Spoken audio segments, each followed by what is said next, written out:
So students, आज का जो टॉपिक रहेगा डे नंबर 21 का, बड़ा ही इजी और बड़ा ही प्यारा टॉपिक।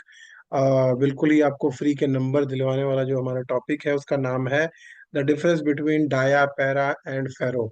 स्क्रीन आपके सामने है और बहुत सिंपल सिंपल से पॉइंट्स मैं डिस्कस करूंगा। वैसे इसमें 8-10 पॉइंट है, मैं 4-5 पॉइंट आपसे मेन मेन डिस्कस करूंगा।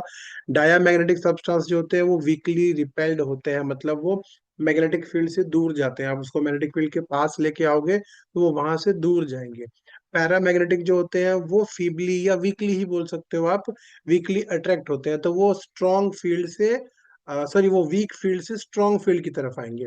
डाया वीक से डाया जो है वो दूर की तरफ हटते हैं, यानी कि वो स्ट्रॉन्ग फील्ड से, यानी कि अगर मान लो ये मेरे हाथ में जो है एक मैग्नेट है, तो ये इसका नॉर्थ पोल, यहाँ पे स्ट्रॉन्ग मैग्नेटिक फील्ड है, ये इससे दूर की तरफ जा रहा है, इसके पास की तरफ आ रहा है तो पैरा।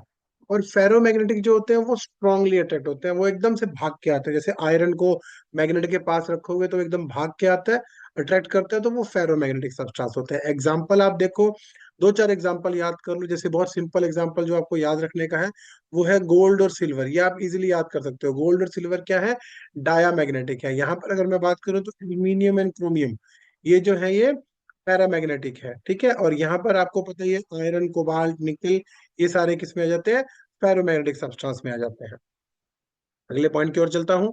जब इनको आप मैग्नेटिक फील्ड में रखते हो तो इनके साथ क्या होता है? मैग्नेटिक फील्ड में रखे तो डाया जो है उसको रिपेल कर रहा है, इसलिए से मैग्नेटिक फील्ड के अंदर से बिल्कुल भी पास ही नहीं होगा, बाहर से निकलता जाएगा। When placed in magnetic field they avoid. और पैरा में क्या होगा? कुछ लाइंस जाएंगी, सम विल गो इनटू दैट। फेरो में क्या होगा? बहुत सारी इसके अंदर से जाएंगी। सबसे बड़ा बेनिफिट ये होता है, आपको याद होगा हमने एमसीजी के अंदर बताया था कि उसके अंदर हम क्या यूज करते हैं? सॉफ्ट आयरन कोर यूज करते हैं। सॉफ्ट आयरन कोर जो होती है वो एक फेरोमैग्नेटिक सब्सटेंस होती है, और फेरोमैग्नेटिक सब्सटेंस में इस तरह से मैग्नेटिक फील्ड बहुत ज्यादा स्ट्रांग मिलती है। दूसरा पॉइंट जो है हमें दूसरा पॉइंट हमें ये ध्यान में रखना है कि अगर हम पैरा और फेरो को मैग्नेटिक फील्ड में हैंग करते हैं, जैसे मैग्नेट को हैंग करते हैं, अगर हम उसको हैंग करते हैं तो उससे क्या होगा? उससे ये होगा कि जो हमारी मैग्नेटिक फील्ड लाइंस है वो उसके साथ अलाइन हो जाएंगे। एज अ रिजल्ट वो नॉर्थ नॉर्थ की तरफ, साउथ साउथ की तरफ अलाइन हो जाएगा। जबकि अगर हम डाया मैग्नेटिक को करते हैं तो वो उसको अपोज करते हैं, यानी कि अगर मैग्नेटिक फील्ड ऐसे प्रेरित है लेफ्ट टू राइट, तो वो उसके परपेंडिकुलरली खड़ा हो जाएगा, वो उसके साथ पैरेलल हो जाएगा, पैरेलल फेरो, और ये परपेंडिकुलर हो जाएगा।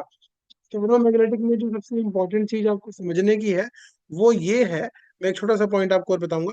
वहां पर जो यूज होती है वो होती है डोमेन थ्योरी। बच्चे बोलते हैं सर ये ज्यादा स्ट्रांग क्यों है? स्ट्रांग ये है कि अगर मुझे कुछ प्रॉब्लम है, मैं एक सोसाइटी में रहता हूँ, अगर मुझे कुछ प्रॉब्लम है, मैं जाकर कंप्लेंट करूंगा तो मेरे अकेले की बात पता नहीं सुनी जाए कि ना सुनी जाए। लेकिन अगर मैं अपनी कॉलोनी वाले 8-10 बंदे, 15 बंदे एक साथ लेके जाऊंगा तो बात सुनने के चांसेस बढ़ जाते हैं। That is what domain theory is all about.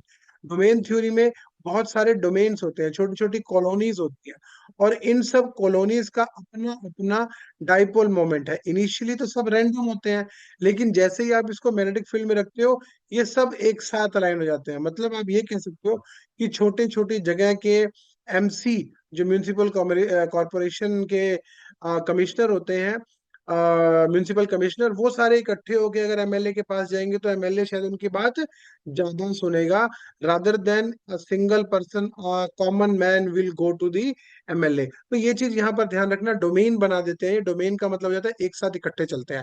अगले पॉइंट की ओर चलते हैं। तीसरा पॉइंट, जब हम डाया को देखिए, याद रखिए ये डाया के लिए हम बात कर रहे हैं। जब हम डाया मैग्नेटिक सब्सटेंस को नॉन यूनिफॉर्म मैग्नेटिक फील्ड में रखते हैं तो ये स्ट्रॉन्ग से वीक की तरफ जाएगा, मैं ऑलरेडी बता चुका हूँ। ये है पैरा। पैरा में ये वीक से स्ट्रॉन्ग की तरफ जाएगा, यानी कि पोल की तरफ जाएगा। और फेरो में भी वही होगा। फेरो जो है बड़ा स्ट्रांगली जाता है, एकदम आपको दिखाई देगा कि वो कैसे जा रहा है। ये हैंग करने वाला पॉइंट भी आ गया जो मैं आपसे डिस्कस कर रहा था। ये जो डाया मैग्नेटिक है ये उसके परपेंडिकुलरली, आप देख सकते हैं मैग्नेटिक फील्ड इधर जा रहा है और ये उसके परपेंडिकुलरली है। ये जो है आपस में अलाइन हो जाएंगे, they will start align themselves. Although diagram में भी आपको नहीं दिख रहा होगा, बट ये अलाइन हो जाएंगे, इस तरह से हो जाएंगे। और फेरो भी अलाइन हो जाएगा। फेरो बहुत जल्दी अलाइन हो जाता है, क्विकली। देखो the only difference here is quickly एक छोटा सा और डिफरेंस बताऊंगा आपको के बीच में। हाँ जी, कुछ पॉइंट और यहाँ पे मुझे आपसे डिस्कस करने हैं। वो क्या डिस्कस करने हैं कि इनकी क्या क्या प्रॉपर्टीज होती हैं। ये प्रॉपर्टी आपको पता है, दो बड़ी इंपॉर्टेंट प्रॉपर्टी जिसके ऊपर क्वेश्चन मैंने बहुत बार देखा है, इसलिए ये मैं मेन मेन स्लाइड्स इकट्ठा करी है। पहला है कि जो रिलेटिव परमिएबिलिटी होती है उसका क्या होता है। रिलेटिव की रिलेटिव परमिएबिलिटी जो है वन से छोटी है लेकिन पॉजिटिव है। तो आपको याद ये रखना है कि वन से छोटी है लेकिन पॉजिटिव है। ससेप्टिबिलिटी की अगर मैं बात करूं तो वो बहुत स्मॉल है और नेगेटिव है। देखो जीरो से छोटी है, दिख रहा है ना, तो ये नेगेटिव है। ससेप्टिबिलिटी जो है नेगेटिव है, लेकिन परमिएबिलिटी पॉजिटिव है, लेस देन वन है। पैरा की ये मोर देन वन होती है। और अगर यहाँ मैं बात करूं तो ये बहुत बड़ी है, in fact it can go up two thousands also. ये वैल्यू बहुत ज्यादा होती है, यहाँ पे आप देख सकते हो कि ये बहुत लार्ज है। Again the value can go up two thousands. ठीक है, तो ये सबसे बड़ा इसके अंदर डिफरेंस है। एक छोटा सा पॉइंट और डिस्कस करूंगा, उसके बाद आज की वीडियो को यहीं पे हम समाप्त करेंगे। वो डिफरेंस क्या है कि बच्चे बोलते हैं सर पैरा और फेरो एक जैसे हैं, दोनों की प्रॉपर्टीज आपने बिल्कुल सेम बताई, डिफरेंस कैसे करें। डिफरेंस आप करेंगे क्यूरीज टेम्परेचर से। क्यूरी लॉ आया, क्यूरी लॉ ने क्या बोला कि जो ससेप्टेबिलिटी है, दैट इज जो ससेप्टेबिलिटी है that is inversely proportional to the absolute temperature. ये बोला गया क्यूरीज लॉ के अकॉर्डिंग। लेकिन इस क्यूरीज लॉ को धीरे धीरे धीरे धीरे और इम्प्रूव किया। हालांकि हम इसको अगर सॉल्व करते हैं तो हमारे पास सी आ जाएगा, which is called the Curie's constant.